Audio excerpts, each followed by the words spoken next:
let me ask you something. Is this a high angle of attack? This plane right here.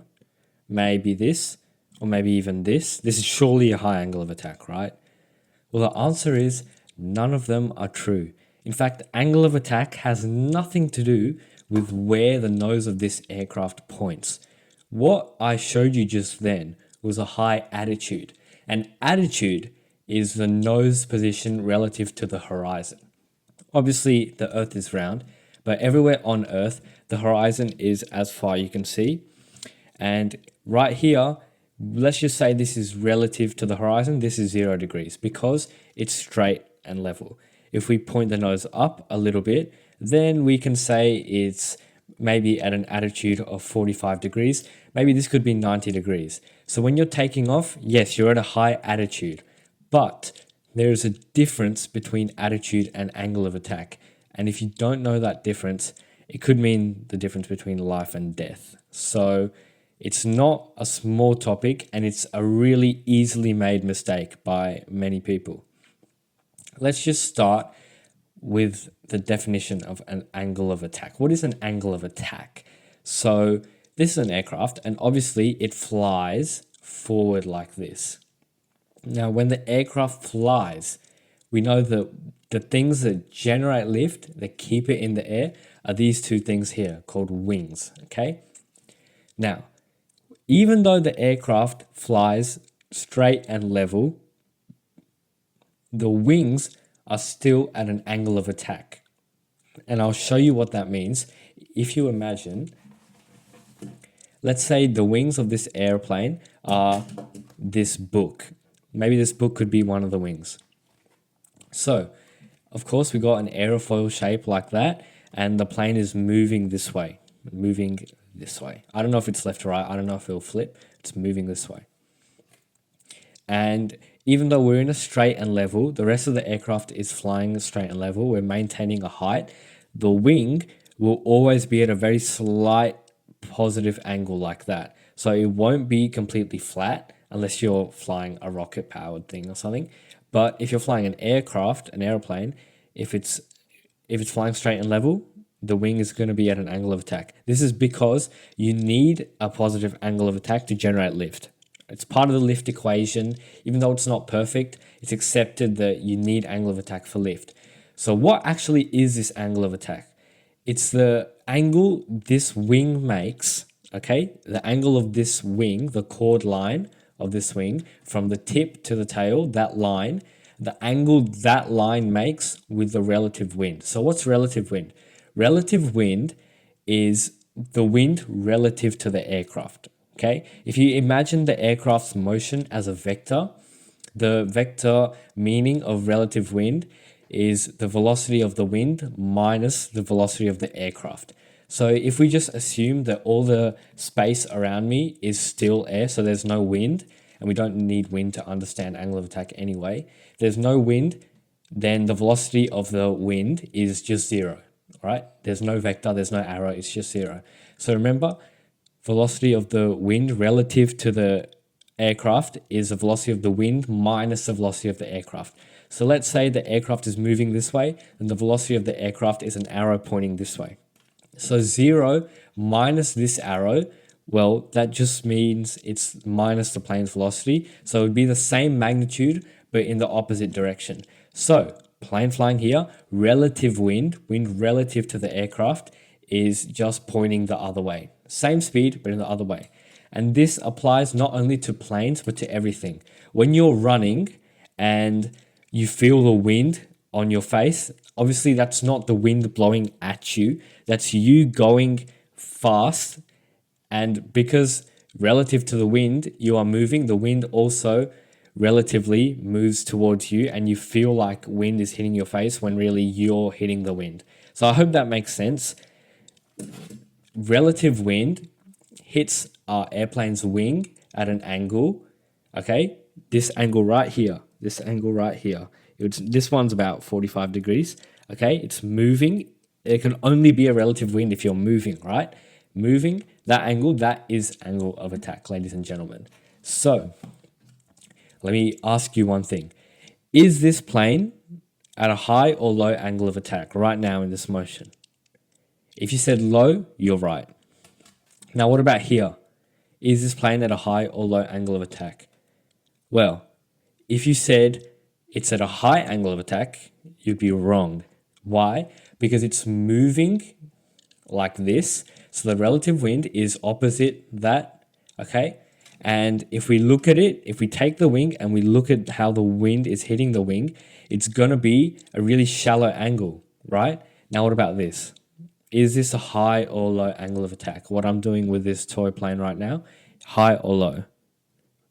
Well, it's a high angle of attack because the plane is moving this way. That means the relative wind is going to hit the plane at the opposite velocity. And look at that. Look at the way it hits the wing. Do you see how there's an angle between the relative wind and the wing? Okay, if we rotate it so the wing is the same direction as how you see it, guess what? Look at that. That is an angle, okay? It's meeting the wing at an angle. And obviously I'm exaggerating it, but I want you to understand that when the wind meets the wing at an angle, it's a high angle of attack. So why is it so important? Well, angle of attack is the one thing that determines if your plane will stall or not. What's a stall? That's when the wing stops doing what wings should do. It stops generating lift. And then you're just a tin can in the sky. Luckily, the stalling angle of attack for most planes is quite high and it's really easy to identify and recover from a stall. But what you need to know as a pilot is just because a stall speed could say 38 knots or 41 knots or 43 knots, it doesn't mean the airplane stalls if it flies that speed. What it means is in level flight, when you're flying level, when you're maintaining an altitude, if you fly at a level flight speed of 41 knots, you will stall because the angle of attack at that speed in level flight is higher than the critical angle of attack. So it's very important. It's not the airspeed that stalls the plane, it's the angle of attack.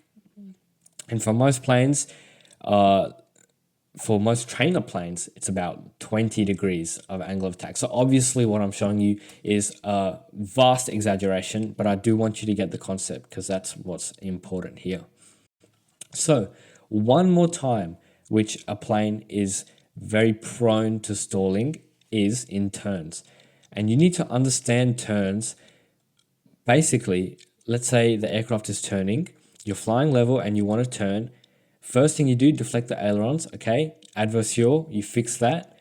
And what you're doing in this position is you're converting all that lift that was perpendicular to the ground and you're adding a horizontal aspect to it. You can't just magically create lift, but you're trading some of the vertical lift for horizontal lift, and that's what actually turns your heading. But the problem is, before, you were completely fine in level flight with your vertical component of lift. Now that you've turned, some of that vertical component has been traded into horizontal lift. So lift going this way.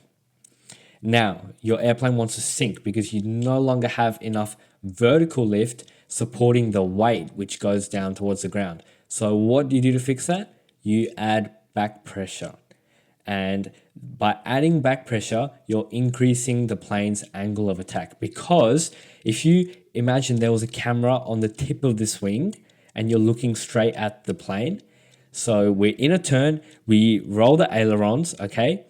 And if you're at the tip of the wing looking from that camera, as soon as you start rolling, as soon as you start lifting the nose in the turn, it looks something like this.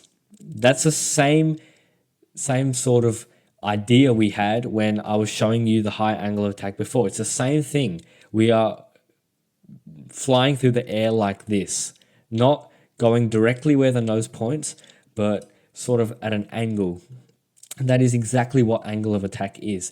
That's why when you're in a turn and you pull back too much, you can stall the plane. And the thing is, the wings will stall differently because you're in a turn. And that's when spins, dives can happen. Really dangerous close to the ground. All right. One more misconception is that if you're at a very high airspeed, you're safe from stalls, which is not true. Imagine I'm in an F-16 and I'm diving, all right?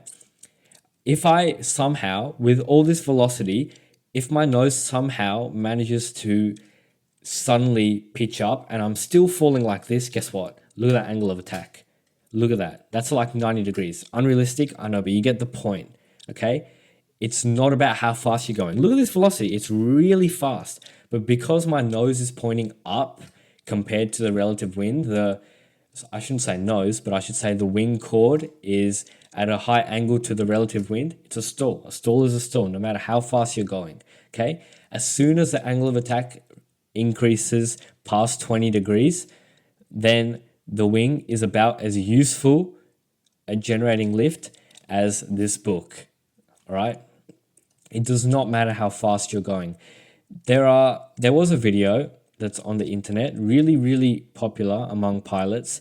It was a King Air. It was a skydiving King Air plane, and all the jumpers sitting in here getting ready to skydive. Plane was cruising, and the instructor inside the plane, very tragic mistake, don't do this, told all the divers, where there was a door at the back where they jump out of the plane, told all the skydivers to move right to the back of the plane at the same time, okay? And you have to understand, these planes aren't magical flying devices. They need to obey the laws of physics to stay in the sky. So when all of the skydivers huddled back, right at the back of the aircraft, what do you think happened? Right? There's so much weight here that the plane couldn't do anything about it. The nose just had to go up because of the weight here.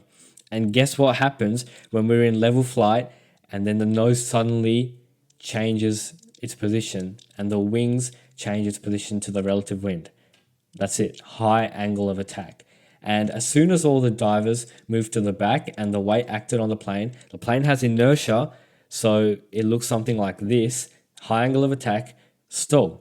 And the plane stalled. I think it did spin as well. All the skydivers here, they got forced out of the plane. It was a pretty horrific video. I don't think there were any tragedies, but that just goes to show it does not matter. It was cruising at maybe 130 knots. Stall speed might have been like 45 knots. It still stalled. That's just because of the high angle of attack when all the skydivers forced the nose and the wings to create this high angle of attack. I can't just say the nose was high. That doesn't give any context. The context we need is that the relative wind relative to the wing chord was high. Basically, lesson learned from then is when skydivers are jumping out of a plane, do it one at a time, not everyone at the back at the same time, because that could really mess up the whole operation. So to summarize, just because your nose is pointing up, just because your airplane is flying really fast, it does not mean you're at a high angle of attack. Angle of attack depends on one thing and one thing only, the relative wind.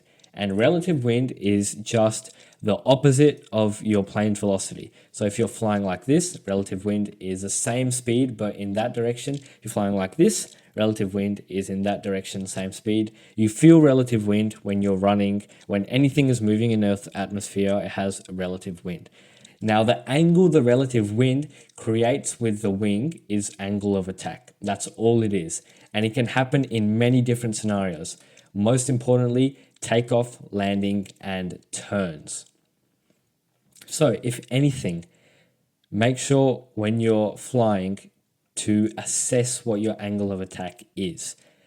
All right. When you're coming into land, don't just hit the 60 knots on the airspeed. Also feel the angle of attack. If you feel yourself sinking like this, you know that the angle of attack is getting high. Do something about it, because it's really what determines, it's really the one thing that measures your safety in takeoff and landing and any phase of flight. Obviously, airspeed is one thing, altitude is one thing, but angle of attack is really what either keeps you safe or what kills you. So stay safe in the skies. And I hope you like this necklace. I'm going to keep wearing this in all of my videos. It's going to be my thing. All right, see ya.